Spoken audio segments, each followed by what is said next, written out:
everybody. Welcome to the Minimalist Podcast, where we discuss what it means to live a meaningful life with less. My name is Joshua Fields-Milburn. And I'm Ryan Nicodemus, and together, we're the Minimalists. We got Alabama here today. Hi, everybody. TK Coleman. Jingle Bell Rock.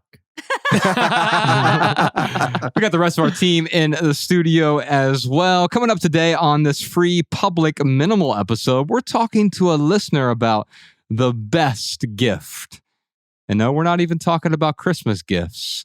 We're talking about the best gift. We also have an outstanding lightning round segment, a live stream question, and a listener tip for you. You can check out the full 3-hour Maximal edition. It's a whole minimalist celebration on episode 371. That private podcast episode is out right now at patreon.com/theminimalists. Your support keeps our podcast and YouTube channel 100% advertisement free, because say it with me, y'all. Advertisements suck. Oh, let's start with our callers. If you have a question or comment for our show, give us a call, 406-219-7839, or email a voice memo to podcast@theminimalists.com. Our first question today is from Christina. Christina from Philadelphia here. I was diagnosed with stage 2B triple-negative breast cancer last April at the age of 32 and spent the last year going through chemo, multiple surgeries, and radiation. At the time of diagnosis, I was in the absolute best shape of my life, had just become debt-free, and was living an intentional, minimalist life. I was so thankful to receive a clear pathology report, and am currently in remission, but still navigating through the trauma of the past year. What are some practices you can implement to recover from the severely traumatic, life-altering experiences that disease brings and find joy again when the idea of death is still so palpable? We're going to talk about disease quite a bit later on. We just did an episode on chronic illness, and you can go back and check that out, obviously, but I'm going to give a completely different answer for this question. But later in the private podcast, I do want to talk to you all about unconventional thoughts on disease.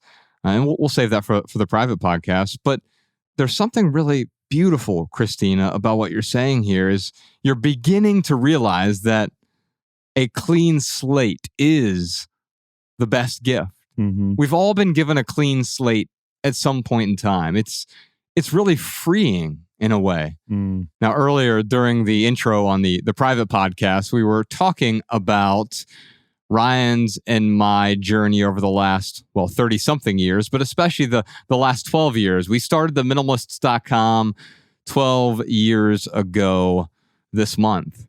And a lot has happened since then. But that new beginning for us really was a clean slate. It was wiping things clean. Now, what do I mean by that? Well, it's the expectations of the past. That one was a huge clean slate. No longer am I expected to be the director of operations for this telecommunications company. And that's really hard at first because our identity gets really wrapped up in what? The things from our past. Even as Christina said, I was in the best shape of my life. Well, that's true for everyone at some point. Everyone was in the best shape of their life at some point. Me right now at age 41, I'm currently in the best shape of my adult life, of my entire life, really, because as a kid, I was in my shape was round as a kid. You were A shape. I would say you're in shape. I was in a shape.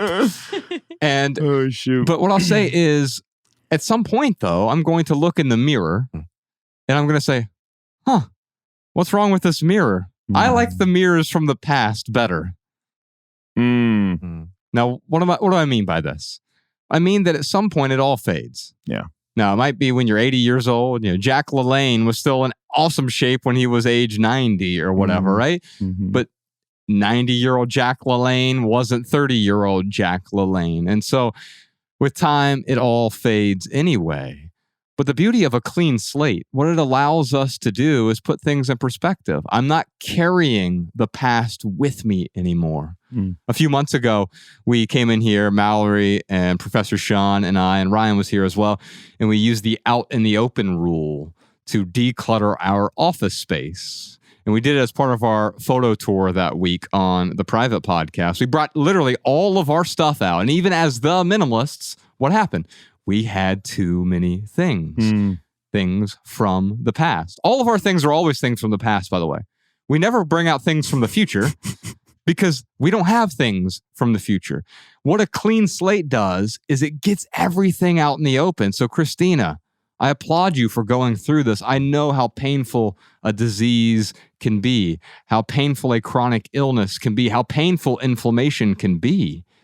But what has happened here is you've brought everything out into the open, including your own expectations, your own desires for the future. And there's nothing wrong with those things. But when you bring it all out in the open, you finally get to examine everything that your life has been about, everything you've been striving for, everything you've been chasing.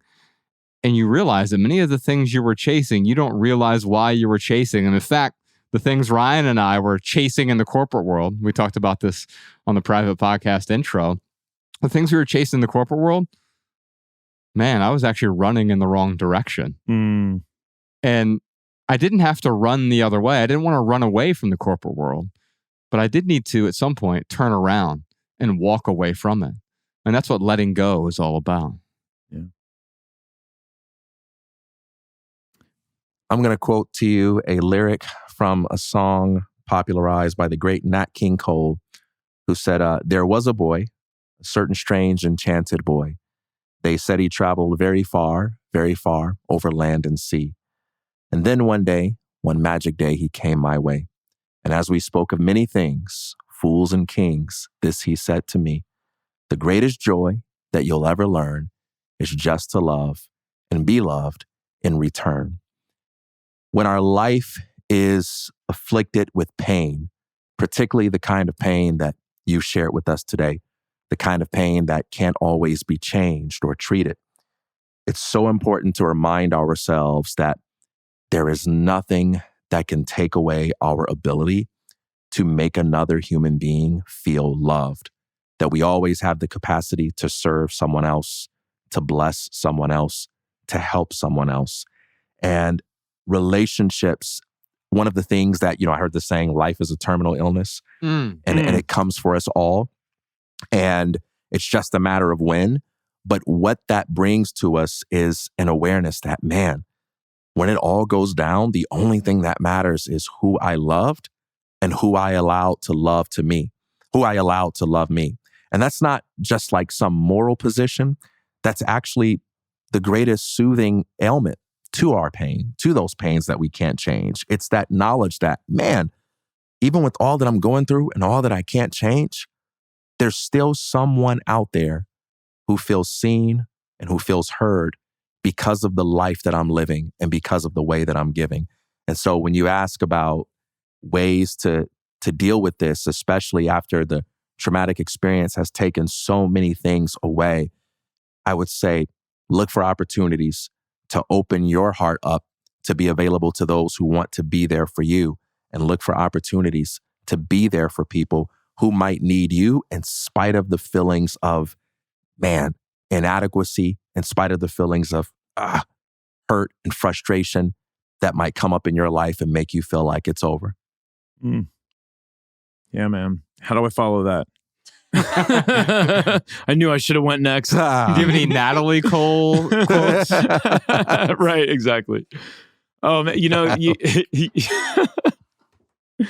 Josh, you were talking about that clean slate, and it made me realize like what I did with that clean slate is I got clear on my values and I started reprioritizing how I was spending my time. And yeah, I never looked at it that way, but that's certainly what minimalism did for me. Yeah, it gave me a clean slate.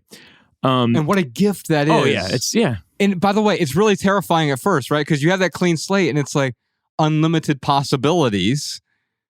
And it is terrifying at first. And I noticed that with you, Ryan, when you first started letting go, and you have this clean slate in front of you, you start clinging to things. I mean, the easy example is when I was trying to get rid of all those 30 coffee mugs you had when you were doing your packing party. Even those, it was difficult to let go of because the clean slate of not having all of that excess is kind of scary. Now, with Christina, it's even more pronounced than that because this is clean slate when, I could have died. Yeah.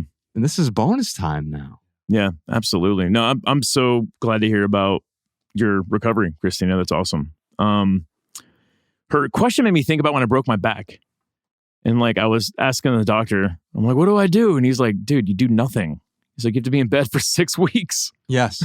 I'm like, oh, yeah, I guess that makes sense. Like, no stretching. No, he's like, no, man. Like, you need to lay in bed and heal. Like, that's what you need to do. So, Christina, I would say you don't really need to do anything in particular. And I think that's a pressure that we put on ourselves far too much, where we feel like we have to do something. And you're talking about the difference between healing and fixing. Yeah. So often we go, how do I fix this? And yes, if you have your truck breaks down, it makes sense to fix it. But we're human beings. And quite often that clean slate makes room for the healing. Yes, the physical healing, but also that internal, spiritual, mental, psychological, emotional healing that so many, I would argue, almost all of us need. It makes room for the being part of human being. Back in the day, I was watching the Chicago Bulls, the Jordan-led Bulls, play against the Portland Trail Blazers. And Bill Walton was calling the game. And the Portland Trail Blazers are just falling apart. They had control of the game and they're just falling apart. And one of the guys says, what's wrong with Portland right now? And Bill Walton says, they're playing not to lose. You can't play not to lose. And I was like, what does he mean? They're playing not to lose. And what he meant by that was there's a difference in the way you approach the game when you're taking the risk necessary to win than when you're just being cautious and trying to avoid the feeling of losing is inevitable. And I think that's a good metaphor for life as well. There's a difference in the energy that you bring to the game of life when you live not to die versus when you live to leave it all on the table. And sometimes things that can make us feel vulnerable can put us in a defensive mindset where we're just cautious about everything and we start to live not to die. And that's when our life is sucked out of us. And what I would say to all of us is the highest level to live at is when death catches us in the middle of the creative process, because we weren't busy running from death, but we were busy giving everything so that we could die empty before it comes. Yeah. Man, I love what you said earlier about something about, like we're all heading there. You said something about being terminal. Whatever you said. Life being a terminal illness. It reminded me of Childish Gambino's line from Because the Internet. He said, being born is a death sentence. Yeah. And I'm like, man, that is really profound. Yeah. Oh, man. Mariah, my lovely wife, gave me like the best advice the other day. So I hurt myself playing Frisbee golf. Yes, it's possible. 41 years old, it's possible to hurt yourself playing Frisbee golf. To be fair, it's tackle Frisbee golf. Full contact Frisbee golf. No, I just, my swing, I was playing a little bit too much, and my throw, I'm not relaxed enough, which is funny because like you would think it's all about the strength, but it's really about like being relaxed, the form, the flick, like it has nothing to do with like tensing up, but I was like super tensing up because I always play to win. I hate losing. Josh can tell you, he beats me at ping pong all the time. I used to give him a run for his money, but now he just slaughters me. It's not even fun anymore.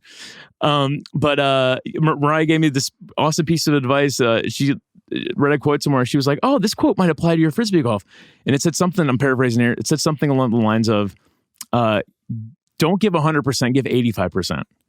Because when you're giving 100%, you are taking those risks and you are putting too much pressure on yourself, and you actually don't perform as well as if you just gave 85%. And that's what the Trailblazers were doing. They were giving it 100% not to win, but that ended up being their demise because they could have just scaled back a little bit, but they went for it. Yeah.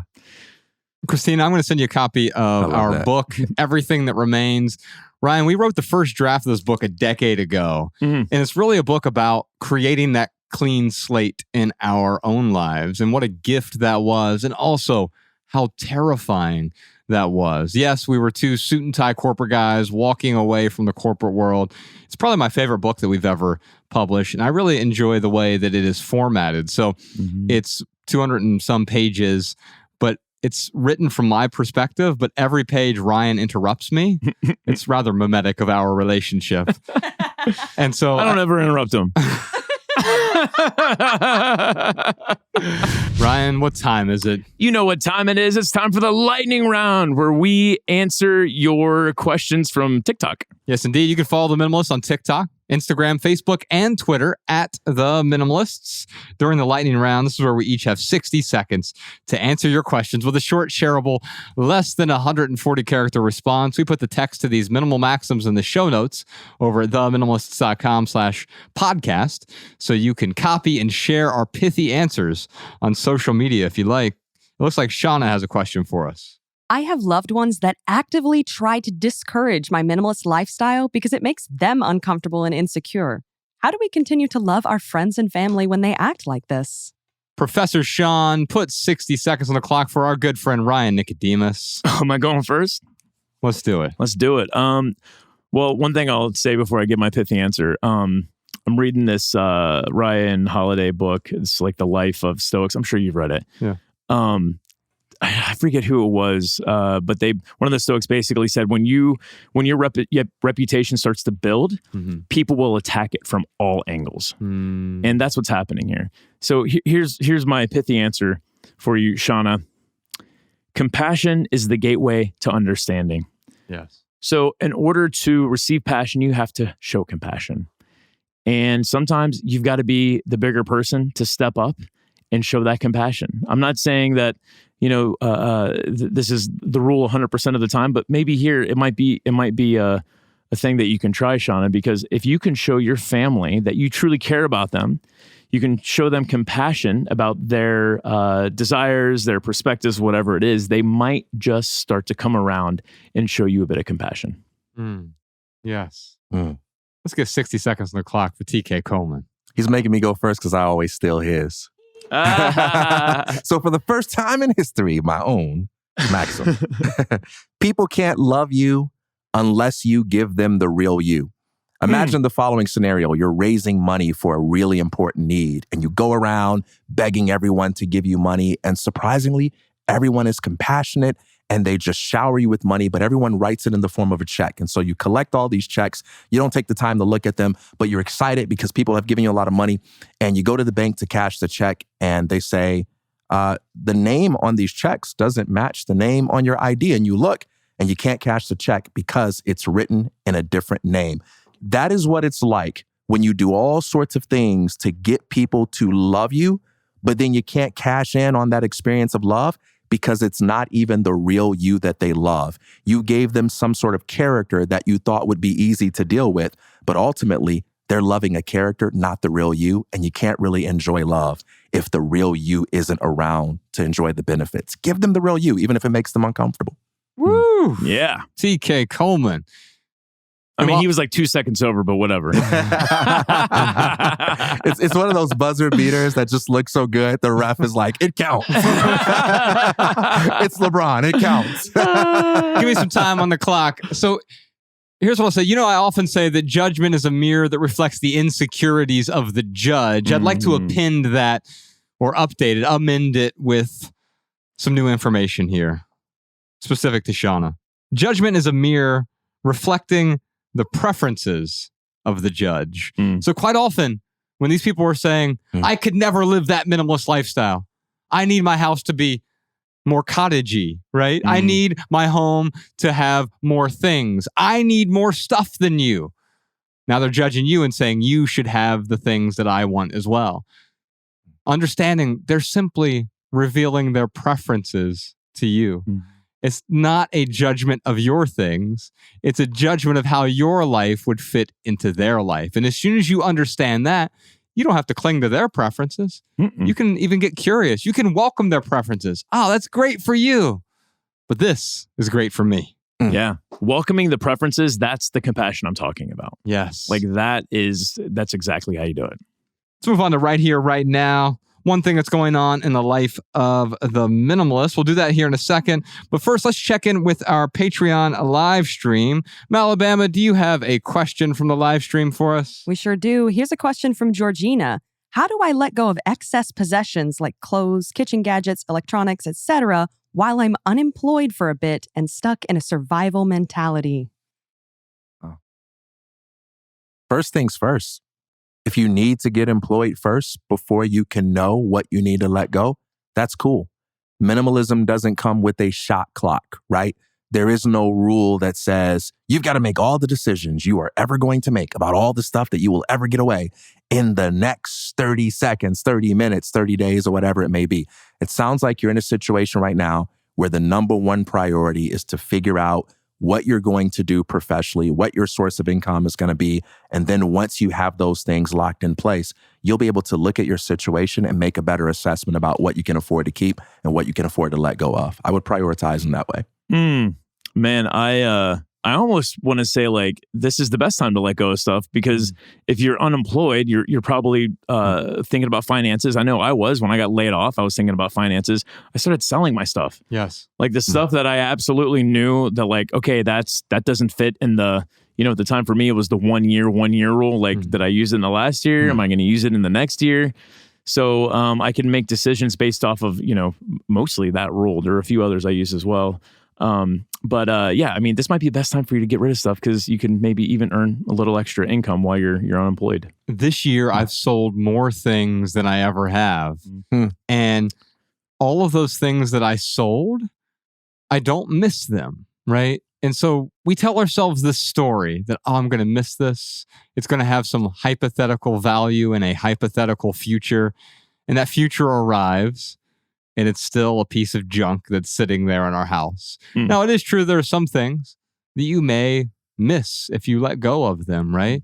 But also recognize you're still complete without it. Even if you miss it, you let it go because it was getting in the way. And if something's getting in the way, that's generally a good idea to let it go. Yeah, you literally sold all of your furniture. This year I sold all of my furniture. Yes. And it was freeing. And it was also, in the moment, it was terrifying because it was like, oh, this is a part of me. This is my identity. This is who I am. Yeah. But of course, I realized, no, this isn't me. These are things that I get value from. I have gotten value from. But I'm not going to hold on to them. I'm not going to cling to them. I'm not going to drag them into my future. Yeah. I'm going to start with that clean slate. Yeah. Did you hear him talk about him selling his furniture? Has he told you that story? No. So his landlord went into his place and was like, oh my God, like I had no idea that this place could be so beautiful. And it was because of the way he decorated. He's like, who's your decorator? And Josh is like, me. He's like, man, he's like, can I buy all of this off of you? And Josh is like, let me put a list together, a price list together. And yeah, sure, we could talk about that. And he ended up selling like pretty much all of his furniture. Yeah, quite literally. Couch, beds, everything. That's amazing. Starting with that clean slate. I'll tell you, it was a beautiful gift, that clean slate. As difficult as it was really freeing. Because even I, as one of the minimalists, has this desire to hold on, right? I'm okay with holding on. If I'm holding on too tightly, that's when we get dragged. Real quick, for right here, right now, here's one thing going on in the life of the minimalist. By the way, we'll check back in with our Patreon live stream on the private podcast. But Ryan, since this is our 12-year anniversary, it's worth noting that it all started with this little blog called theminimalists.com. Yeah. On December 14th, 2010, we went live with theminimalists.com. It was this little blog, and it took us a few months to cobble this thing together. And it was so beautiful because it was so simple. The bones were the beauty. Yeah. And even today, the blog still looks fundamentally the same. Pretty much, as it did. It's slightly different, but it looks pretty much the same as it was 12 years ago. And people show up and say, why? How do you get it to be so beautiful? It's because it's so simple. There aren't advertisements. There aren't banner ads. There aren't sidebar things. There isn't all that busyness that distracts you. It gets to the essence of what we're trying to communicate. And that blog, which we started in 2010, so in 2009, Ryan and I started simplifying first. My mother died, my marriage ended. I started simplifying. I was writing about my mom's death and the marriage ending. I was writing fiction at the time, and I was simplifying. I started feeling freer and happier and lighter. And then eventually, after 8 months of simplifying, I got rid of 90% of my stuff, TK. And in that process, Ryan came to me and he said, why the hell are you so happy lately? He's like, you're not supposed to be happy. You're this is terrible. You are working 80 hours a week. Your marriage ended and your life is supposed to be in shambles right now, right? And I told him about this thing called minimalism.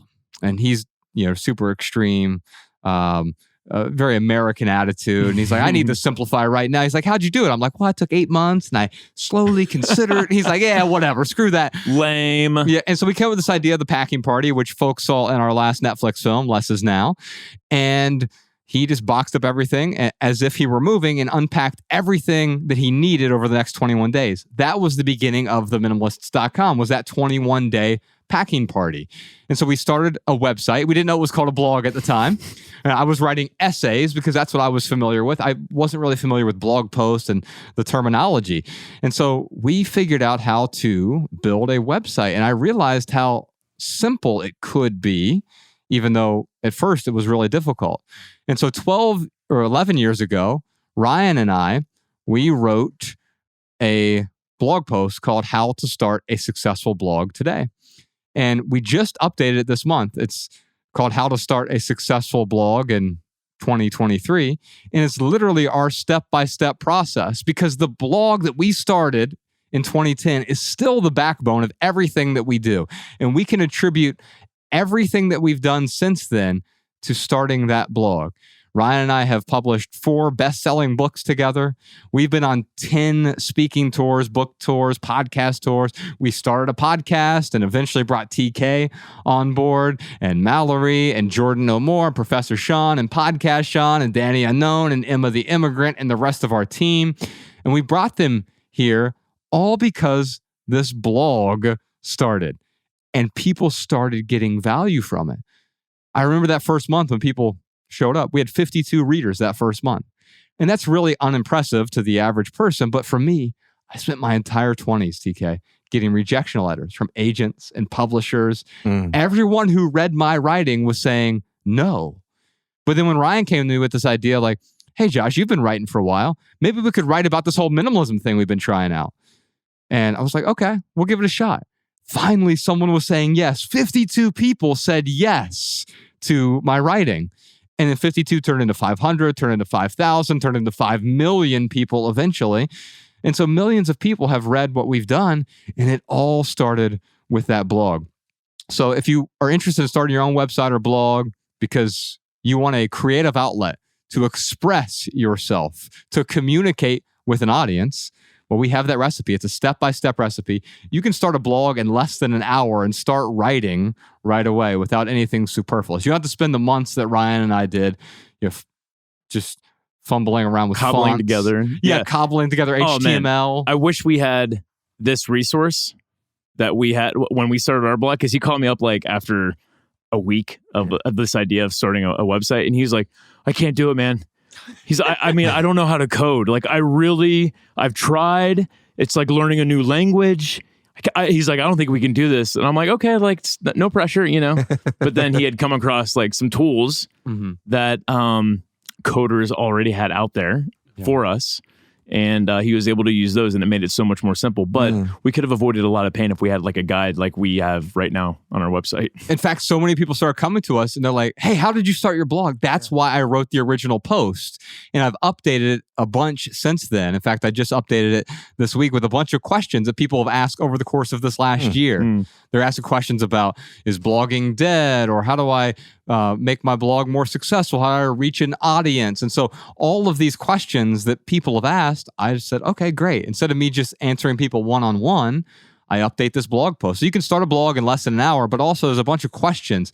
If you have questions about communicating with your creativity, then all those questions are answered there at theminimalists.com/blog. You can check that out right now. Also, if you're considering our private podcast, you get a month free right now if you sign up for a year over on Patreon, patreon.com/theminimalists.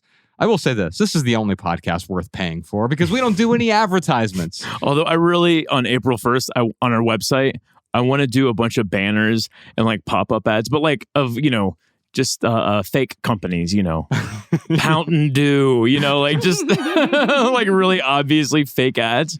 Anyway, we could do Christmas ads, like promote holiday songs, holiday characters. This week promoting Elf. So if you're considering our private podcast, I'll ask you this. Give it a month. We think that you're really going to enjoy it. Every Monday, we give you a maximal dose of minimalism, 2 to 3 hours for those maximal episodes. You can do the audio version, you can do the video version, and also we have a true fan tier, our top tier over on Patreon. You get all of our monthly events. So you have a whole archive of live events that we've done all the way back over the years. So Ryan and I have done 10 tours. A lot of those are filmed or the audio version is out there.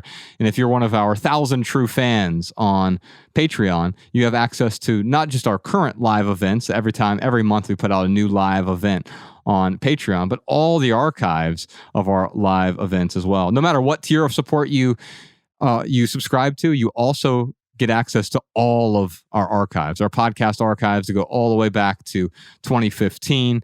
You get access to all of the archives. I mean, it's more minimalism than you can chew. So you'll go back in there, you'll find the things that really resonate with you. You don't have to listen in chronological order, but find the things that resonate. There's so many archives. You've got the quarantine conversations we did during the pandemic with 50 different thinkers and musicians and podcasters and friends of ours who have never done a podcast ever. And we just had these great conversations while we were all stuck in our homes. There's so much over there on Patreon. I would encourage you to check it out.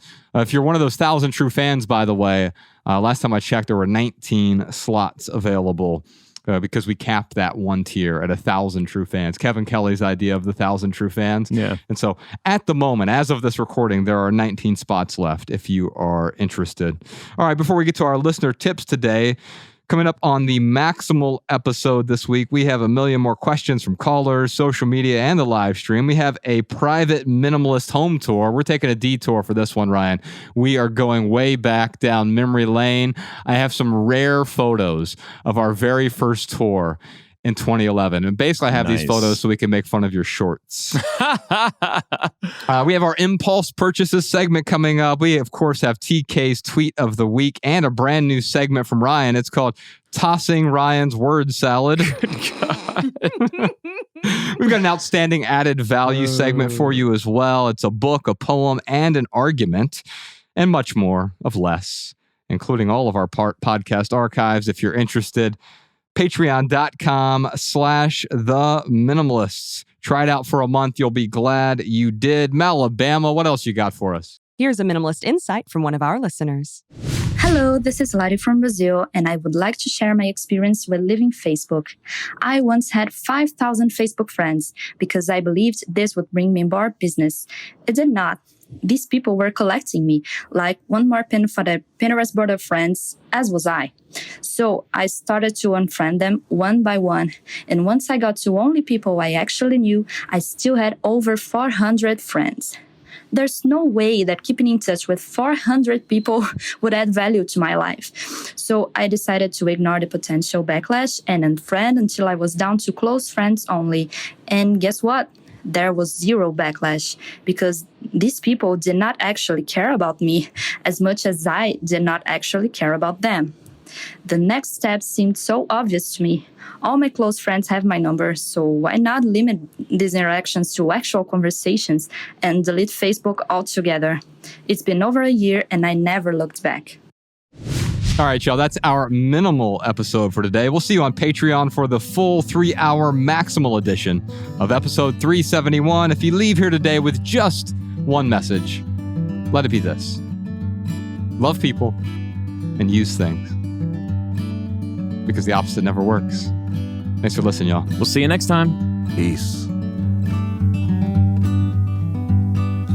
Every little thing you think that you need, every little thing you think that you need, every little thing that's just feeding your greed. Oh, I bet that you'd be fine without it.